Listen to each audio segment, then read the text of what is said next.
Welcome back. All I will say is that song again.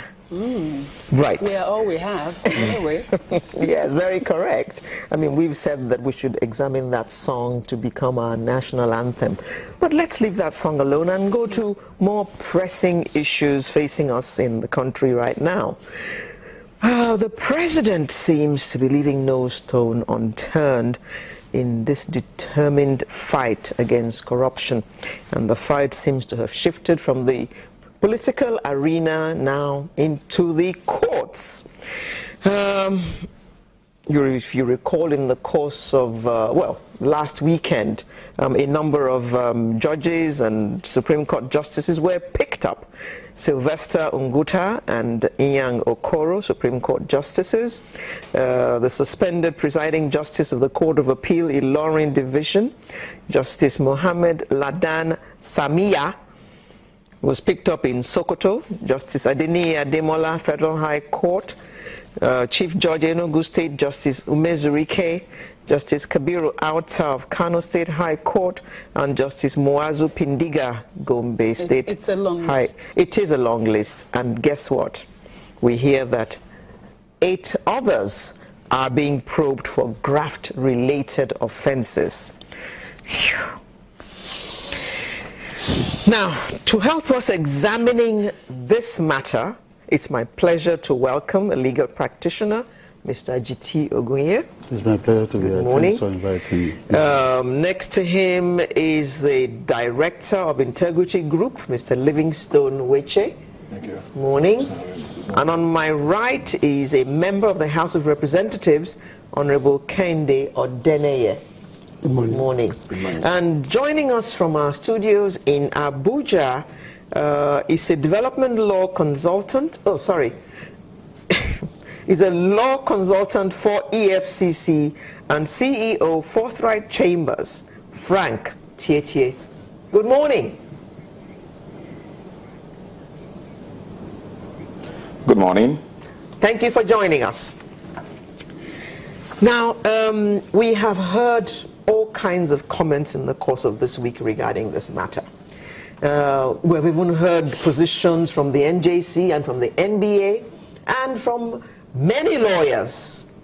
Now, we have 2 with us this morning, and I'm going to start by asking the one in the studio in Lagos, G.T. Ogunye. What are your thoughts about the rounding up of these judges? Or should I say these lawyers? Let's start from, because some of them are justices and... Well, let me say straight away that most unfortunately, the impression has been given that corruption is the face of the Nigerian judiciary. That is not so. If you have 20, 30, even 50 odd judges who are corrupt in the judiciary, that doesn't mean that all the other judges are corrupt. There are judges who are very hardworking, judges of integrity. They don't have a life. They do all they have to do to write rulings within 3 months, NJC breathing down their neck, as prescribed by Section 294 of the Constitution and all that. So they're very busy. But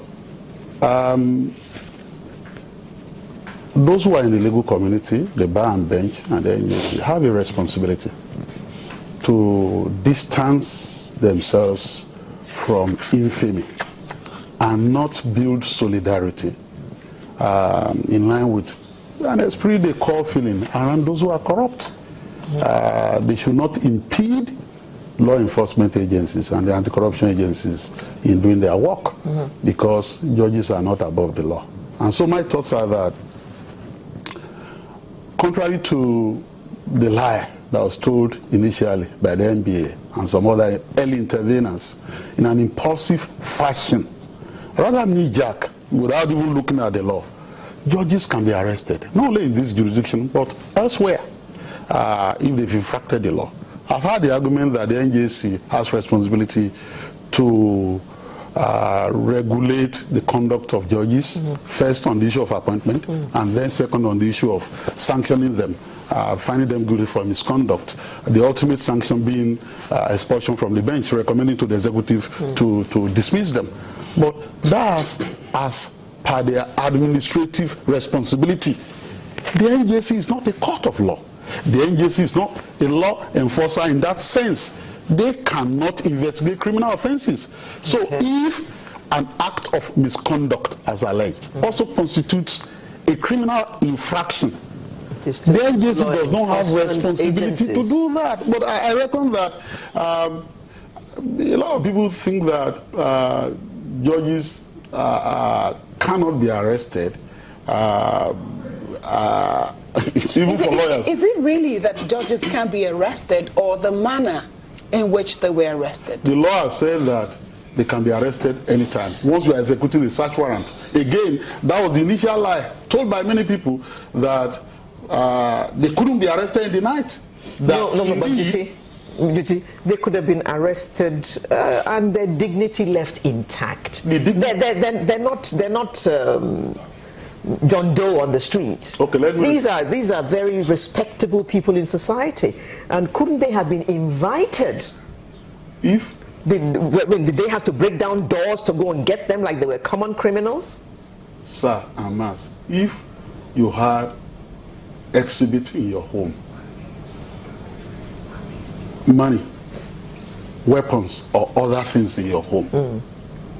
So if I were to send you a love letter, my Lord Justice, can you kindly come to the police station or the SSS in 2 weeks, come with your lawyer, because we are investigating crime, or we want to search your house? What do you imagine will happen? I can't understand it. I really can't understand it. The law is the law, and there's no exception to the manner in which this law has to be enforced. Okay, we're going to look at the manner and, of course, get come back the feeling of the other panelists, but we'll just go on this short break.